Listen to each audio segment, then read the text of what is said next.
Well, we don't have fuel pressure anymore. Fuse is good. I don't know.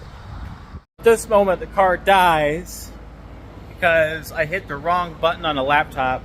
I was charging it while I was working on Pete, and I was trying to bring it back up because I'm working on idle air fuel mixture and at idle, and just working on tuning stuff. So it's finally idles, and got the low end idle figured out, right?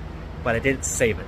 So when I got back in the car, I go to wake up the computer, and I hit the wrong button. Instead of read ECU, it wiped the ECU. So that's why the car died. So, and then I didn't know that, right? So then battery died. So then I got my jump pack, and then put the jump pack on it, cranking, nothing. Okay, well, I've got no fuel pressure. Check the fuses, they're good. Can't really check the relay because I lent my voltmeter to a buddy, so I don't have it. So I made a jumper wire, got fuel pressure. Okay, that's weird. So then try and start it, nothing, right? Well, then I'm checking the Holly relay up by the harness. It's not clicking. That fuse is good. What the hell? I'm like, I wonder if I hit something wrong on the laptop. So then I go in the tune, there's nothing in there. It's completely gone. Everything.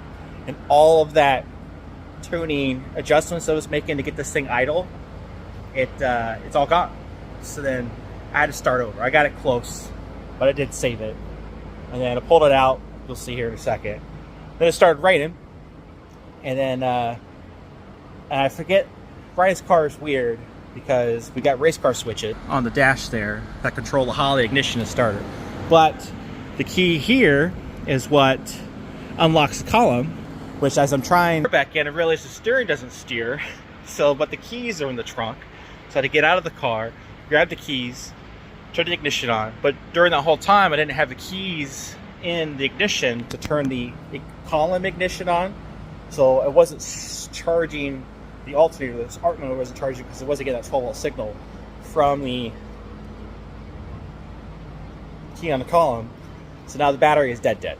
So, and well, you'll see the rest of the video.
All in all, what we got left is I still need to smooth out the tune. I only got a small area of the idle area as far as temperature and RPM smoothed out. I got to finish smoothing the rest of the table.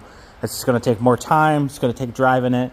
I need to check the coolant on this thing because we got a funky radiator thing, so it requires a special procedure to fill.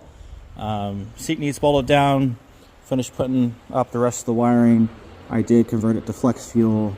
It is reading on the dash, but I don't have any of the tables set up yet. I have a few tables that I use on the. Well, that's weird. The lights are on.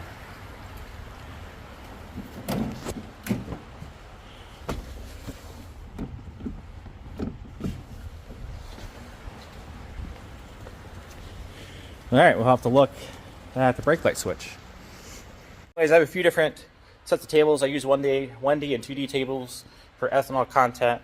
But I want to get miles on the car on pump gas first to develop that tune. And then I can start applying the flex fuel tuning that I have. And then I think Ryan, the owner of the car, his plan is to put a boost control on it, which I have no experience with, but I got a couple guys who can help me with that, where I want to set up the tables. I'm going to do the same thing to the Turbo LS Dakota and my Turbo LS Lincoln Continental, where you'll get more boost automatically based off of your ethanol content. So you don't have to worry about it. We're like right now on the Dakota, I have it set to kill, and I have a little switch that turns on a manual electronic boost controller, and it goes straight to 25 pounds regardless of how much ethanol content. Now, we live in Iowa, and our ethanol is always 65%. Always. I haven't seen anything less. I don't know what it is in wintertime because I don't drive any of my flexible cars in wintertime. But that is the goal. I want to do Ryan's Monte Carlo, the Dakota, and the Lincoln automatic boost control based off the Holly, based off flex fuel content. So I know I did a lot of rambling in this video, but I'm pretty excited. Got Ryan's car driving again. This is the second motor. We blew up his last motor, had all the ring or no ring gap, and broke the top ring lands of the piston, one or two pistons. But this is built motor. Another thing we're working with is a low oil pressure.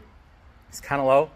I'm seeing like 10 to 15 at idle, which is not ideal, especially for a newly built motor. So, but we're working on it. Just trying to get it idle so we can figure things out. I got a mechanical oil pressure gauge. We're going to put that on it and see what's up. So follow along. We're not done with this car.